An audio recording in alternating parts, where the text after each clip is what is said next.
Well, hello there. I bet you all thought I forgot about this particular unit, didn't you? The last video that I posted on this poor record player was January 22nd of this year. And what this is the Westinghouse 44AC-1 with a VM 1200 series record changer installed. And if you remember right, what I had done to this unit was going through it. I'd rebuilt the amp. The amp's just fine. It works great in this thing now. He got new real cloth on the front, and then we decided to tear the changer down because it was having some issues changing records and stuff like that. Well, I got to a point that once I put it back together, I don't remember it, and I'm going to have to fire this up to remember exactly what it did do, is when it cycled through a record, it would hang up, it wouldn't sit down in the right spot, and if the overarm was down, it would set back down on the record and shut off, which is not correct by any means. Now, if you remember, I did have some cartridge problems with this. I got that hammered out. It was a bad needle, so I found another needle and put on there. But over the summer, I also acquired some new old stock of static needles, which I'm going to use this little white piece off the front to put on the tone arm on this particular unit if it'll fit, because I don't have one of them. I do, but I don't have the screw for it, and it's kind of chewed up anyway, so we're going to see if that one will fit. Now, these are statics. I know that even though they're new in the box, they've never been used, there's probably about I'd say a high chance, 80 to 90% chance that some of these won't be any good. And I've got about, probably 10 or 12 of them down here in the corner of the tube caddy. And this one's about the closest one to this in this unit. It's a 120 the static it's in this particular unit. There's nothing wrong with it. It works just fine, but if I needed parts, this is the closest one I have for needles that'll fit that. So refresher course, I just brought this down this morning. Yeah. I remember kind of how I left off on this unit. Let's see, rag setting here. I did find, I've been looking for this for a while, I did find the 45 adapter for it. Let's see, looks like we were working on some fuses. Yep, there's my fuse holder, which I've got a completely different idea for this now, if I can make it work. I did find a new, complete rubber, this thing's all totally rubber, a plug for the cord at the right angle, because this one here was cracked. That's why the tape's around the end of it. Some parts, some more parts. There's the original needle that was on the tone arm. That was bad, it was broke. And with this new camera I can give you a little bit closer look at some of this stuff. Now this unit, I completely degreased it, put it back together, and thought it was good to go, and it wasn't. I'm going to need an idler pulley before long, and luckily in that same buy over the summer I bought about a dozen of these idler pulleys in that box. I don't know if any of them's any good. I don't know if any of them will fit a VM product. I'll have to pull the turntable off again and look. I think some of these are probably too small on the outer rim to be used on this particular unit. Now, what sparked my interest in this, getting this record player back out? Well, last week, YouTube user Chris Cuff, who used to be 45 player, posted a multiple segment video, series video I should say, about refurbishing a VM 1200 record changer. That sparked my interest. He showed a couple common problems during teardown that these units have, one of which mine fits the criteria perfectly for. So I'm going to pull this back out of here, do a few quick checks on it, and if it is what I think it is, it ought to fire up and run pretty quickly, but if it's not, we might have to do some digging and completely tear it down like he did in his video and check a few other things. So keep your fingers crossed, and we'll see what happens. Okay guys, here's a good look at the inside of this particular unit. Like I said, this is a 1200 series VM changer. And if you ever come across the numbers right here on your changer, the first three is your month, and the first one's your month, the next two is your year. So this one's August of 1957, and then the rest is just other numbers it needs. Like this one is a Series 1200. It's a 1210A. I looked this up on the VM Enthusiast website. So this one was manufactured August of 1957 and is a model 1210A. Now I did go through and rework the motor. It's been lubed up. It ran great. The mechanism, like I said, had been tore apart and re-greased. But I think where we're having our trouble at is right down here on this overarm. There's a little pawl that reaches out that trips that mechanism when it's time to cycle it. Which this one's, it's cycling, but it's not cycling right. So I need to pull this part apart back here and make sure I'm where I'm supposed to be. I'm hoping, and Chris is hoping for me too, that that's where the problem's at. As you can see, we have a schematic in the bottom of the unit. And back here is where our amplifier is at behind this. This is where the two chassis is at. I'll have to pull it out and show it to you. Okay guys, now we got the changer out of the cabinet. I can show you in a little bit better detail, hopefully, what the problem is. Right back here, there's a trip lever. And this is supposed to sit, out of the way wire, on top. You just don't want to comply at all, do you? It's supposed to sit on top.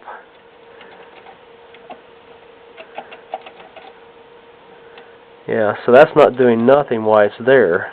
It's on the wrong side. Okay, well, that's an easy fix.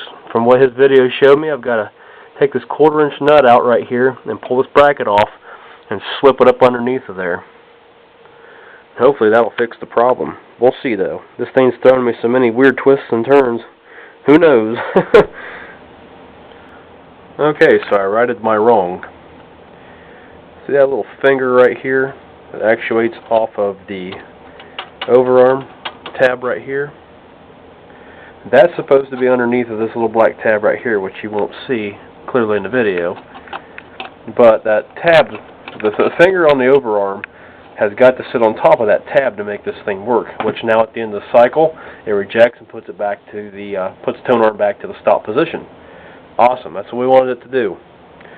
So I think what I'm going to do is temporarily tack this back into the cabinet with the amplifier, and we'll put a record on and see what it does. Maybe we'll get lucky. Maybe we'll find something else that's wrong with it. All in all, this video is going to be uploaded, and people can look at it, maybe tell me where I'm wrong. Now, I did get a group of papers from a fellow ARF member who goes by Hot Wax, and this is the Sam's photo fact on this particular VM unit.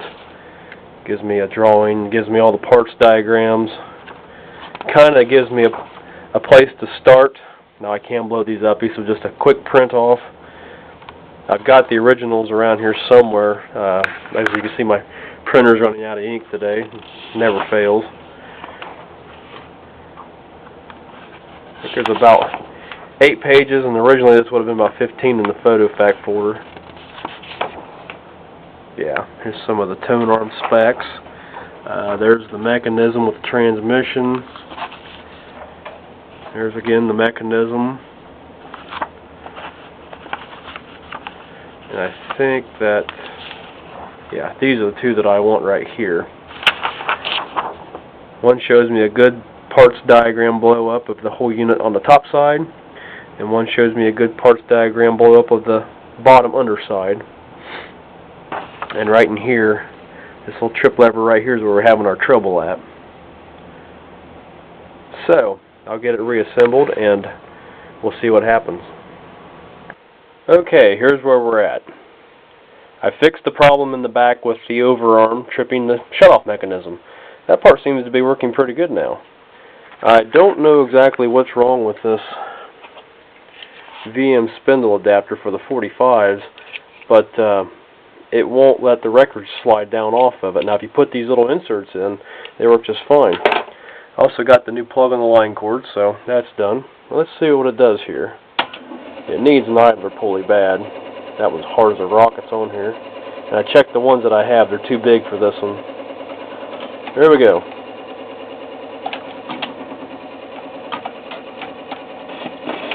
And see, every so often it wants to jerk the tone arm back over.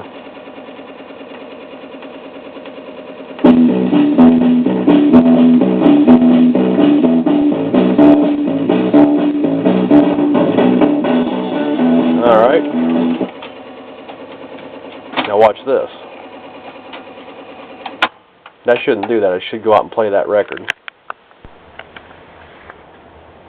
Now, as you were seeing, for whatever reason, this thing, once it comes back out to cycle that second record, if the overarm's down, it comes back and shuts off.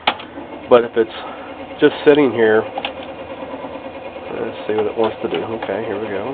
That's good. It'll take a minute for the amp to warm up.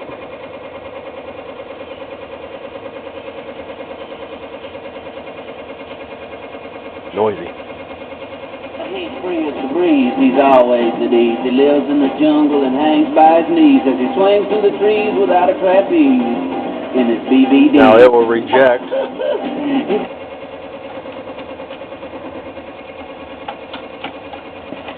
It'll do that motion all day long. The one thing I did notice, oh, there it did it this time. Before it wouldn't reject back.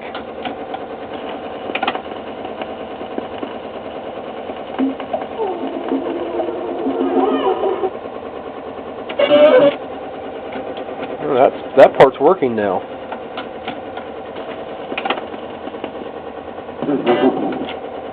Actually, it's working a little too good.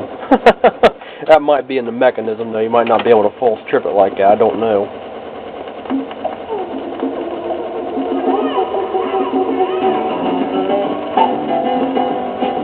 And if we put the overarm down, reject it, shuts off. Okay, now that's what it's supposed to do there.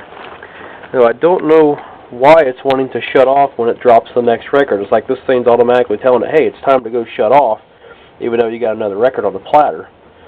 Now I need to go up and get a LP, because this is what trips the LP.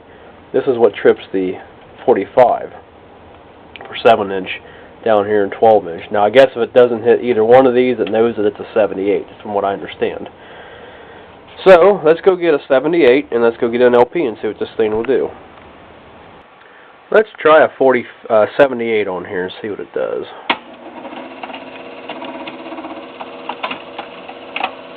Well, that's a good sign. At least it knows.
pick up.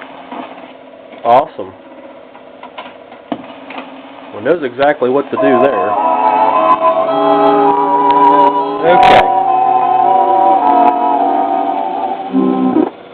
Let's try an LP. Now we have a little bit of a different scenario with the LP records. This should set down clear out here, and since it's a 12-inch LP on here, it doesn't. Watch where it sets down at.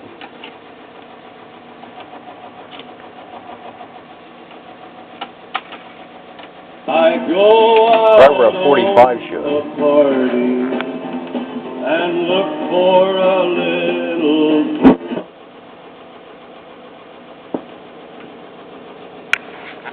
Hello, I'm Johnny Cash.